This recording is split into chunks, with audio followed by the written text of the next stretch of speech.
Alright, what up guys? It's been a minute since I have recorded. I know I have been very bad about it. But it has been very hot out, I've been very busy, and I just have not gotten around to recording lately. So, we're back, we're making a video. I got time today, I rode the bike to work, so I figure might as well record on the way back, and let's not go in the ditch and crash.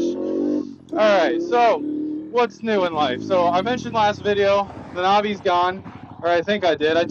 I went to the lot, I recorded a video not that long ago, and, well, half the video, I clicked the button to start recording, and I ended up taking a screenshot.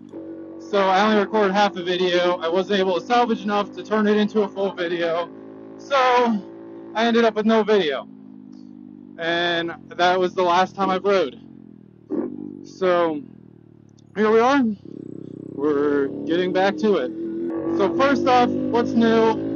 I put a Brembo Master on the front of my Grom, RCS 14, so far I absolutely love it. And now I put a Brembo front caliper on the Grom. And honestly, the brakes were better before I put the Brembo caliper on. But the front caliper, my old one has EBC centered pads, this one's on the stock Brembo pads. They're not as aggressive. So I need to get some centered pads ordered, make it more aggressive, and I think it'll stop me better, because right now it's honestly hard. Oh yeah, and a couple days ago, the Grom started smoking real bad, so I rebuilt it, I put a cam in it, and now, like, it gets up and it goes. This cam might be one of the best things I've ever had. It's the DHM, I guess it's the T-Bolt cam, but it came from DHM. DHM tunes them for the T-Bolt cam.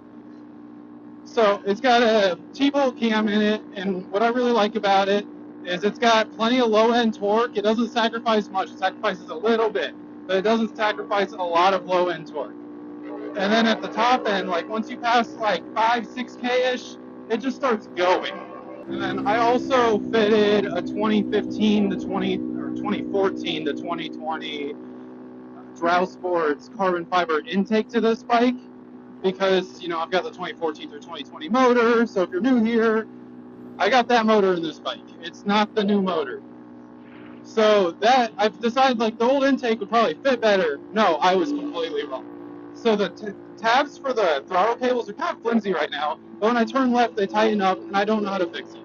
Because the tab that they go into, I had to bend up to fit over the intake. And then the intake sits so close to everything that the throttle cables pinch when I turn left. Like, there's nobody behind me. So when I go this way, see, there's no play in it, but you know, it works fine.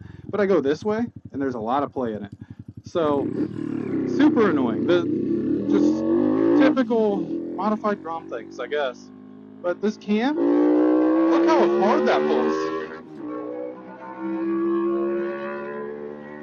Like, this bike will comfortably cruise at 60-65 miles an hour with this sprocket.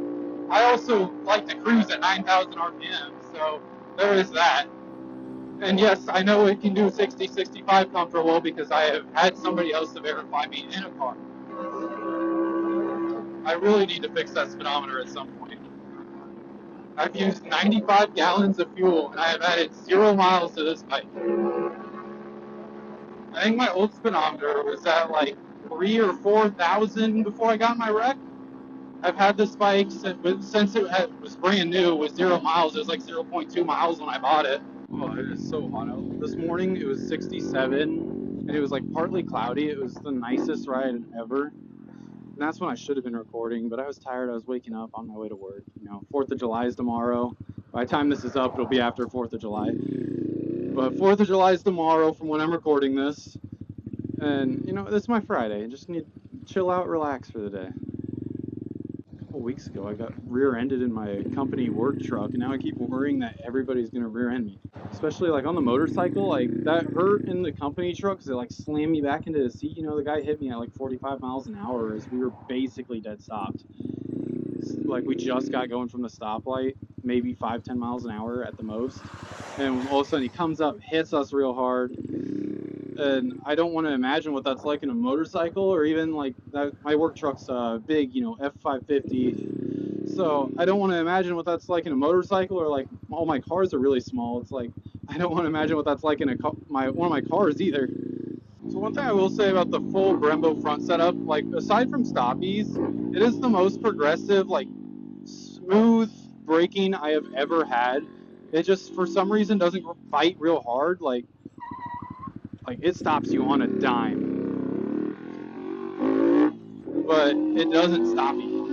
Oh, another update. So I recently built a 30 horsepower motor for a Grom. It was a Coso 174 valve kit with like every support mod you can imagine.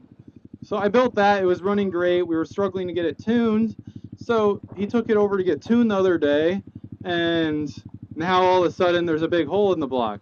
For some reason, the tuner thought it was a great idea to keep pushing the bike at its limit. Well, it was at 300 degrees. Took the top end apart. The bike's still in time even.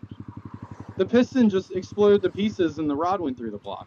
The power of this cam will never get old. I don't know how it does this much. Like I give it gas and fourth. Like I'm in fourth gear, already pretty much maxed out. You would think. Hammer it. You can hear it start pulling. I haven't had to go full tuck on this thing once to get up to speed. Against the wind, nothing. Uphill, no, it holds it. The cam is a very easy install too. There's a lot of videos on how to do it. I think anyone that's a starting mechanic, I wouldn't say anybody that's never pulled a wrench before, but anybody that's a starting mechanic would be fine doing a cam as long as you watch videos, research. Like, don't rush it. Don't be stupid. It's a first install type deal. I don't know if the cam would be the best place to start just because you got to clearance the valves, you got to time the bike. So it gets a little more difficult there. I think it's still a fairly easy mechanical install, but there's worse out there.